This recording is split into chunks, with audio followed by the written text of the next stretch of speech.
Bom dia, estamos ao vivo aqui pelo Facebook, na página do Amazonas Atual. Nesta segunda-feira, a gente conversa com o presidente da Comissão Geral de Licitações do Amazonas, Dr. Vitor Fabian Soares Cipriano. Bom dia, doutor Vitor.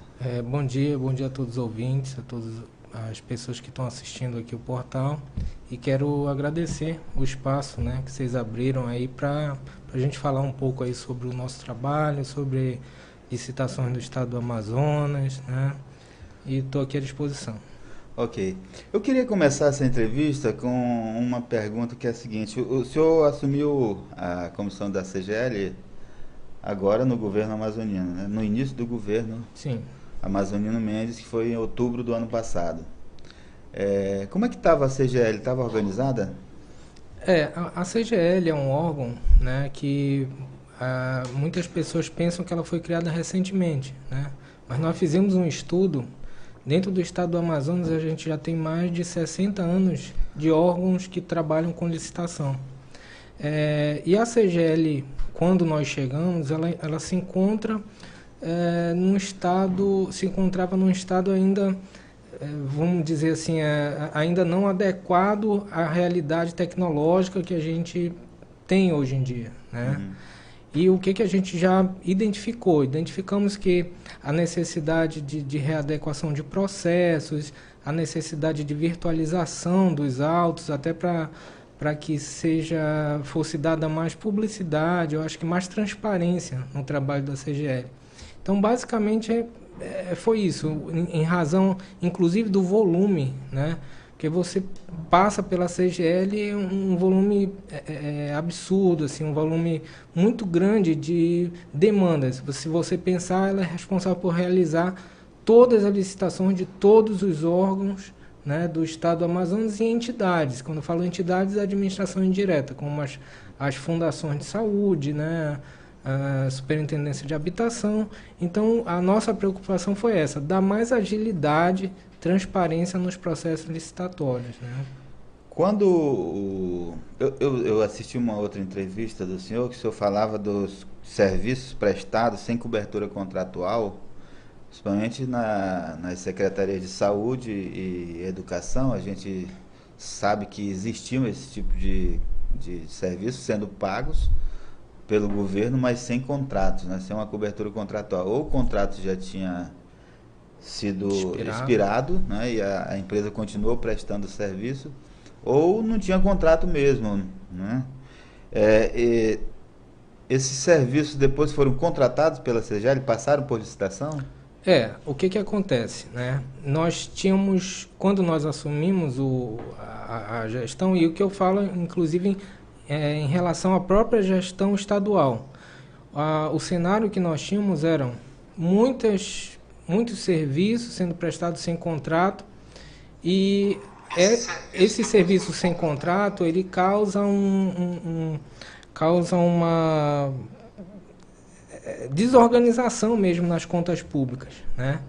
E o que se ficou acordado a partir desse ponto? Bem, nós teríamos 3 momentos. O primeiro momento era o que já estava, né?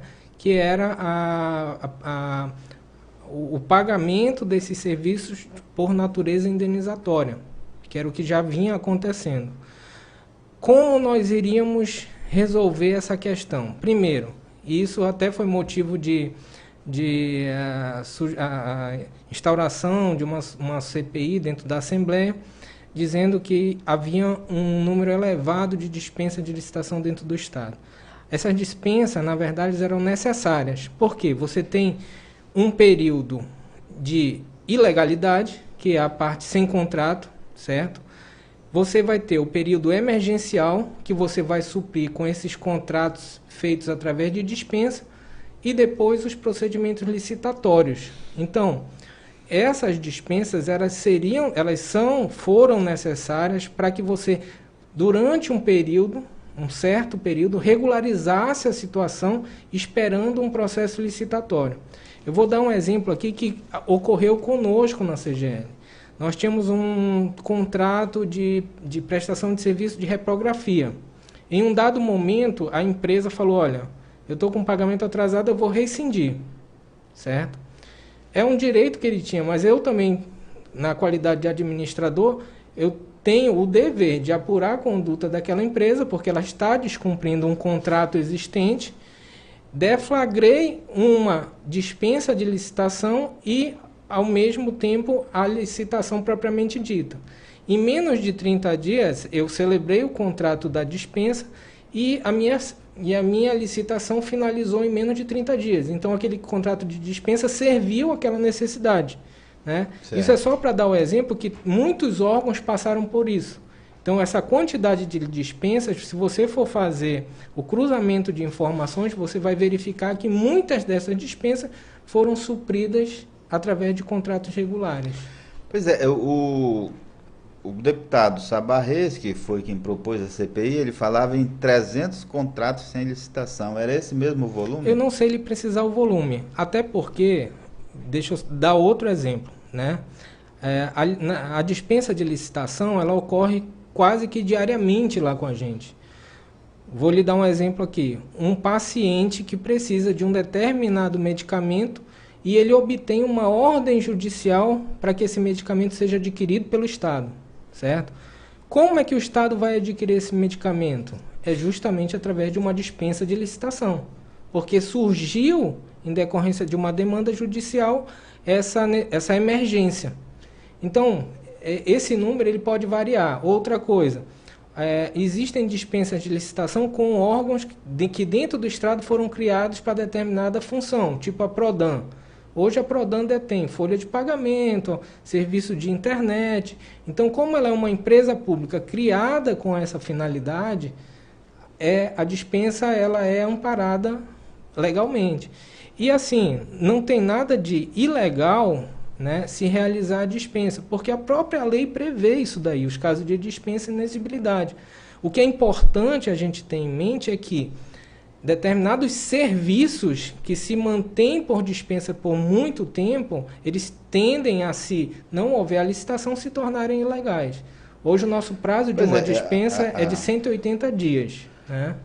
Não só o prazo, né? A dispensa de licitação ela também tem algumas regras. Sim. Né? Não pode ser para tudo e nem qualquer valor. Não, né? não. Então, por exemplo, nesses 300 contratos que o deputado dizia lá que foram feitos sem licitação, ele apontava aí um volume de recursos de 289,9 milhões, o que daria quase 1 milhão para cada contrato. Né? Eu estou falando aqui dos números apresentados lá na Assembleia Legislativa, não são números que eu pesquisei, são números apresentados pelo deputado Sabarrez na Assembleia. Esse volume aqui me parece muito, muito alto para aquelas regras que eu falei da dispensa de licitação, né? Na verdade, assim, a gente não tem um limite, eu não posso te dizer que existe um limite, né, para fim de contratação. Mas aí a gente pode citar, por exemplo, nesses contratos que houveram, houve algumas dispensas, contrato de prestação de serviço de técnico de enfermagem para um determinado hospital. Ele bloqueia o valor desse contrato, vamos dizer que nesse contrato se pagaria em torno de 15 milhões, certo? Então, dentro desses, em relação ao período lá de 90 ou 180 dias. Certo. No momento que eu realizo a licitação e regularizo, esses 15 milhões eles não vão ser efetivados para aquele contrato de dispensa. Ele vai migrar esse orçamento e vai suprir e vai ser aportado dentro do contrato regular. Então é por isso que eu digo, é uma coisa muito... eu dizer que tem um volume muito grande de licitações e um volume de recursos nas licitações, eu também estou dizendo que se eu regularizar, esses recursos eles vão normalmente migrar para os contratos regulares. Né? Agora, foi feito nesse caso, no caso da Secretaria de Saúde e de Educação, como eu citei no início, foram feitas as licitações para que... Sim, algumas, a grande maioria foi feita, né? Mas existem ainda em curso dentro da Comissão Geral de Licitação. A grande dificuldade aqui, um exemplo que eu dou um exemplo da área médica, né? Um exemplo para os profissionais de área médica. Existe uma certa dificuldade na finalização desses processos. Muitos recursos, nós temos processos que duram... Nossa média ali de duração de um pregão eletrônico, que é um processo relativamente mais simples, é em torno de 45 dias, né? Menos, mas tem processos que demandam muito tempo mesmo, por conta de recursos normais, né? Impugnações a editais, então tudo isso demanda tempo, porque existem prazos legais que têm que ser obrigatoriamente observados pela gente. Qual é a diferença entre a dispensa e a inexigibilidade de licitação? Bem, a dispensa ela ocorre quando há possibilidade de se competir. Eu tenho várias empresas dentro de um mercado, né? E há competição, só que eu vou escolher uma dentro de critérios. Os critérios, eu até falo que os mesmos critérios que eu tenho para licitação são os mesmos critérios que eu tenho para a dispensa, porque eu tenho que fazer pesquisa de mercado. Eu não posso escolher uma empresa e contratar ela sem que eu faça todo esse procedimento, a pesquisa de mercado, né? Verificar se ela já presta aquele serviço. Eu não posso trazer uma empresa nova, ela tem que ter qualificação técnica para me prestar aquele serviço, da mesma forma como a contratação normal. Então, eu tenho a possibilidade de competição no mercado, mas em razão da urgência, da emergência, desses casos que eu citei para o senhor, a gente tem que contratar imediatamente, né? E na exigibilidade a regra é que eu não tenho a possibilidade de competição. Ou seja, uma determinada empresa que fornece aquele produto que eu preciso, né? Só ela dentro do território nacional ou só ela dentro do território local fornece aquilo ali. Então eu tenho inviabilidade de competição. Empresa, por exemplo, de energia elétrica, aqui só tem uma, né? Água. Só que nesse caso ela já cai na dispensa, porque ela é específico para concessionária de serviço público, que eu falei para o senhor em relação à Prodan, dentro do Estado, né? Então já é o caso, aí é uma dispensa. E eu queria entender também por que as comissões de licitações têm valorizado muito mais o pregão eletrônico em vez da licitação em si, né? A concorrência pública que chama, né? Quando é que obrigatoriamente tem que se realizar a concorrência pública e qual é a diferença aí do pregão e as vantagens do pregão? Sim, o pregão é uma licitação, primeiramente, né? Uma modalidade. Sim. Tá? Ela não está dentro da 8666, que é aquela lei, né, que foi criada lá em 93 e é a nossa lei geral de licitações, né? A lei federal de licitações. Na verdade, o pregão foi criado posteriormente, né? E a diferença, basicamente, das modalidades da 866 e do pregão, né, é realmente a agilidade. Os prazos são mais curtos, né? Os prazos são mais curtos e a inversão, que a gente fala inversão de fases dentro da licitação. Primeiramente, no pregão e agora no RDC, que foi criado depois dos grandes eventos, né, da Copa e a Olimpíada, a inversão de fases. Primeiro eu vou fazer os lances, eu vou classificar por lances, para depois verificar a documentação de habilitação das empresas. Então já dá aquela competição maior entre as empresas, né? E já nas outras modalidades não. Primeiro eu tenho uma fase de habilitação para depois ter uma fase de preço. Então basicamente a diferença deles é essa em relação à inversão. A vantagem do pregão eletrônico, né? A vantagem do pregão eletrônico, ele amplia maior o leque de competição. Ele amplia o leque de competição. Eu posso ter empresas sediadas em outros estados que podem participar das licitações via pregão eletrônico aqui dentro do estado. Então, basicamente é essa. Mas não tem alguns casos de obras que só pode ser feita a concorrência? Obra eu não posso fazer por pregão. O que eu posso fazer por pregão é serviço de engenharia, que são mais simples, né? obras eu faço ou através de concorrências, ou através de tomada de preço, ou hoje via RDC. Nós fizemos um RDC, né, que é o Regime Diferenciado de Contratação. Hoje o hospital, graças a Deus, eu acho que é uma notícia muito boa para a sociedade, né?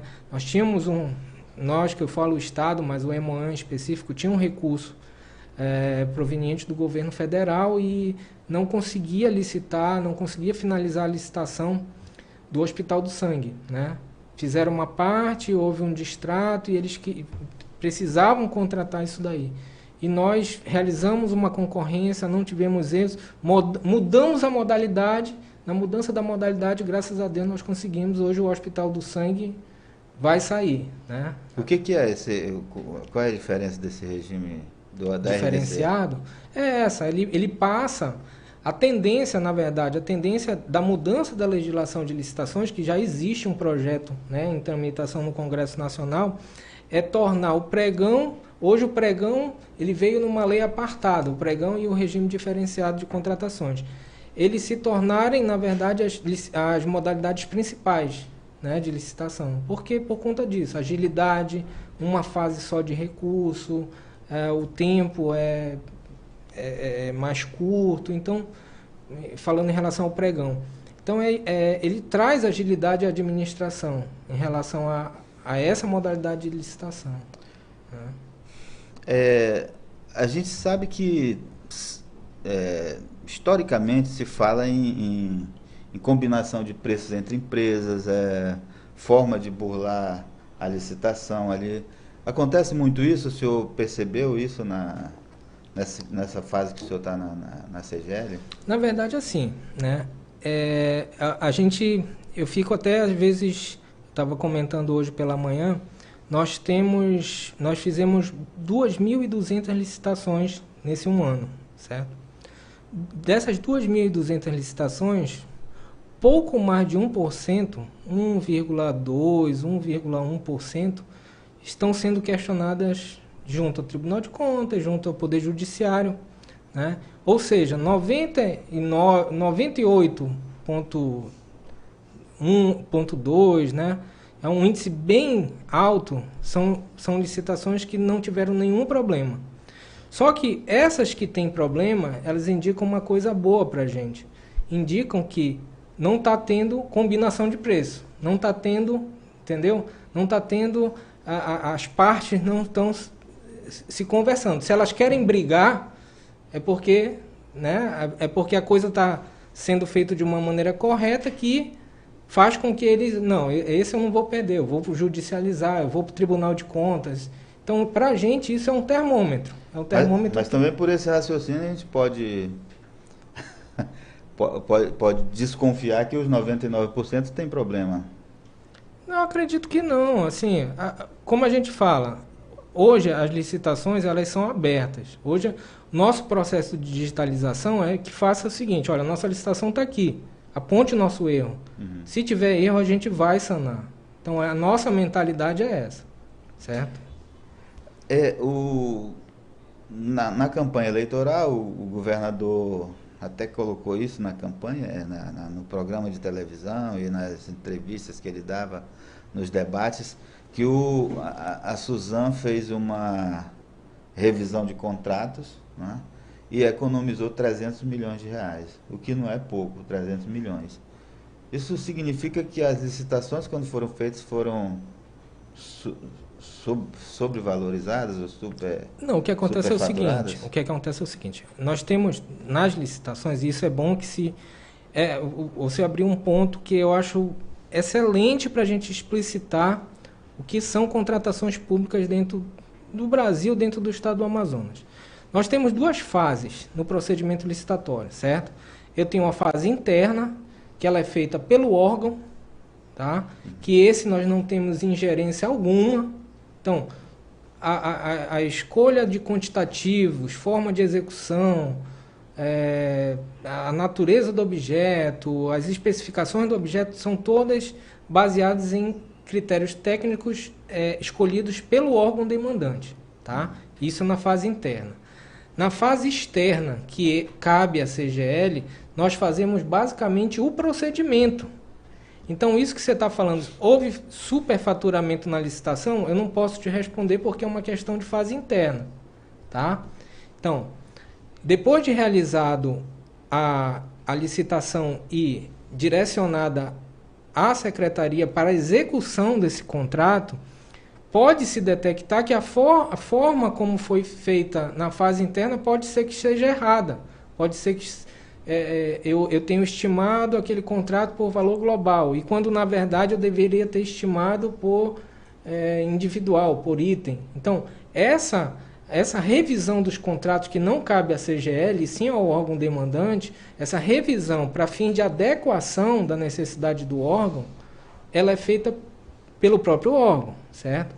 Então, a forma de execução desse contrato é que pode ser revista. Isso a lei permite, desde que haja a aquiescência do contratado. O contratado pode se dizer, não, desse jeito eu não quero. Né? Então, é essa daí. E só para complementar aqui, em relação à economia, eu acho que é um dado importante.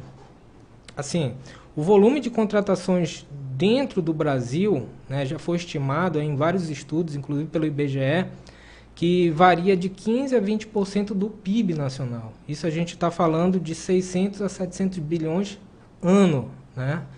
Só para você ter uma ideia do volume de contratações que o Brasil tem.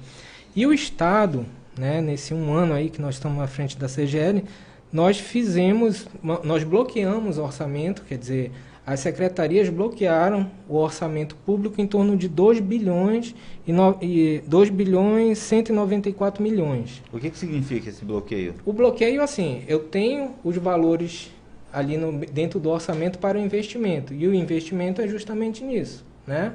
Realização de obras, contratação de serviço.